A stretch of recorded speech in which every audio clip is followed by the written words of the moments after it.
My name is Grace. Hi, my name is Abby. So what defenses are you working on, Abby? I was working on defenses, and I'll just start off by talking about defenses. So defenses is the principle is basically featured in the Penal Code section 17 and section 241. 17 talking about like the criminal responsibility, and section 241 talking about like the right of defense to property, people, and other people. So now the principle basically talks about how there has to be like direct proportionality. How, like, for a given illustration, if you're to come slapping me, hitting me, I wouldn't pull out a gun and shoot you. That wouldn't be like directly proportional to, and basically you wouldn't be liable to have any defense of self-defense, self to others, or any other defenses. So I'll just start off by talking about the ingredients to self-defense. So one of the ingredients is we'll talk about felony and not felony. So felony is basically when you're going to someone to kill them or to cause like a vicious harm towards them, and while not felony is basically assault, hitting them, beating them, not causing extreme harm.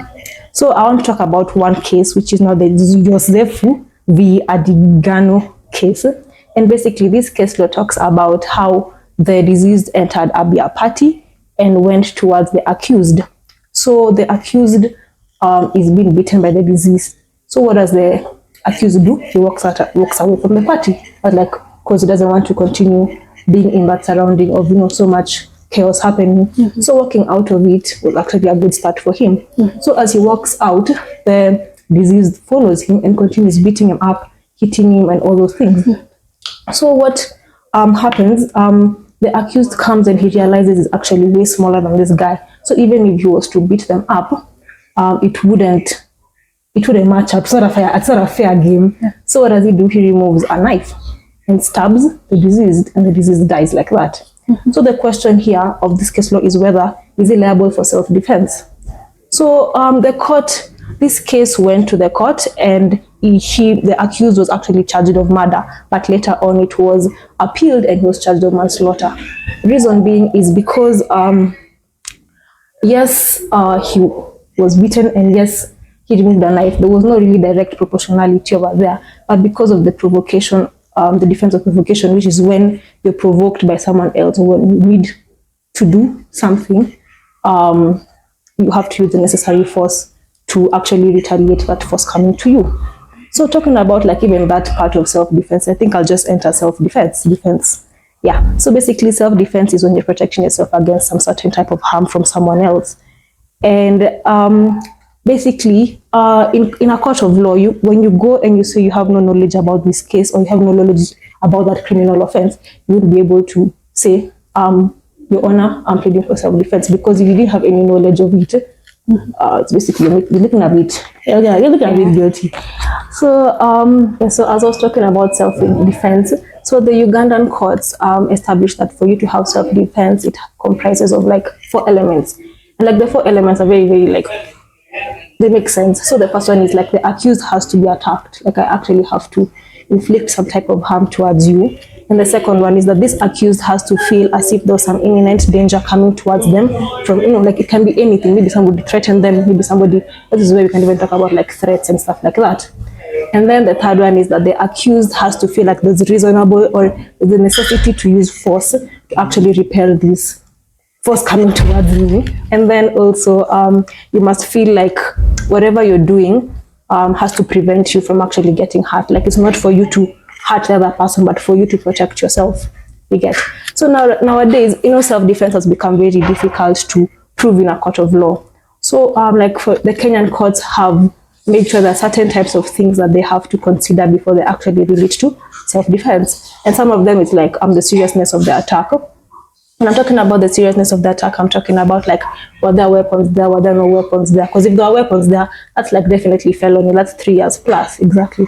If there are no weapons, it becomes like a lesser degree of crime. Yeah, and then also nowadays they've started talking about, they have to see whether the relation between the accused and the deceased, or both parties, whether deceased or not, yeah. Then they also have to see if these guys were actually drinking, because nowadays intoxication is like actually a defense. But like not, it's there, yeah. So now I just want to go, that was defense to self. Now I want to go to defense to others. And when I'm talking about defense to others, it's, for example, I'll use an illustration. I'm with you, somebody comes in and I feel like they're going to shoot you. I feel like I have the reason I can go and prevent them from shooting you, which is a felony they are going to commit. So the act of me preventing that person from making a felony towards you is basically me protecting you, and that's a defense to other people. I'm protecting you from the other person. And when I was doing this part of defense, I entered the case of Ibrahim v. Regina, and this is basically the three parties here.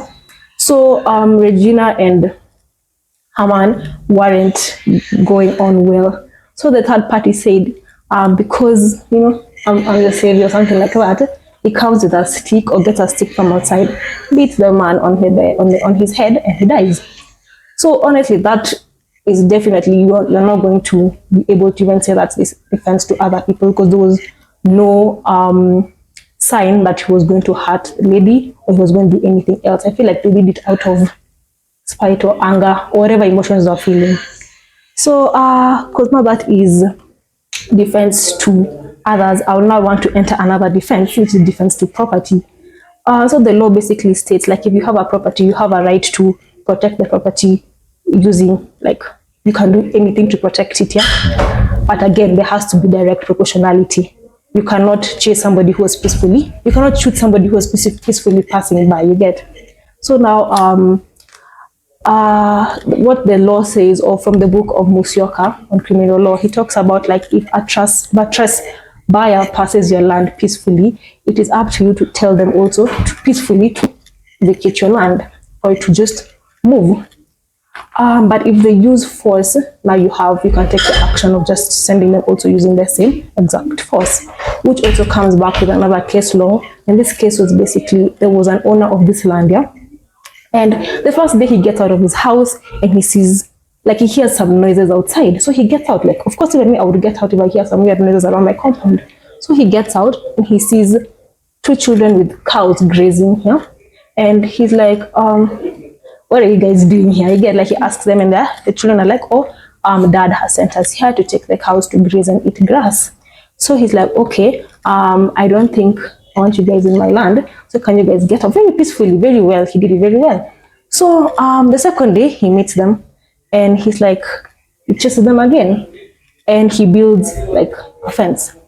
So in doing this, the third time he comes and finds these people. The father comes and he's like, I'm going to kill you if you don't let my cows graze here, which is a bit weird because he has no right to do that, first of all. But, like, I guess, yeah, he did that. And the guy was like, but it's my land. What gives you the power to come and tell me you have to graze in my land? I have the, like, by law, I'm bound by law, and I can say, just get off my land. So you see, now because of, it's no longer becoming peaceful, as you can see, they're starting to quarrel. So what does the guy whose cows are in the land do? He comes, he breaks the fence, he enters, and he threatens to kill him. And he's killing him. He goes, they have, like, a whole fight and stuff. So the owner of the property had a djembe. So in the midst of them fighting, he hits the guy severely till he dies. So of course he's taken to court. And what his lawyer does, he removes the defense of property, because he did everything that he could do to protect his land. He did it peacefully, he did it. Not once, not twice. The third time, because he was also defending himself, he could have been killed by this other person. So you see the two defenses is being used over here. Is the defense of self and the defense of land or property. So he defended himself, which is a check over there, because and it was directly proportional, because he had a weapon, the other guy also had a weapon, and it was a do or die thing. So the guy went to court and he was actually freed because of the two defenses that applied to him very well. And I think my topic on defenses ends there. Yeah, thank you. Nice.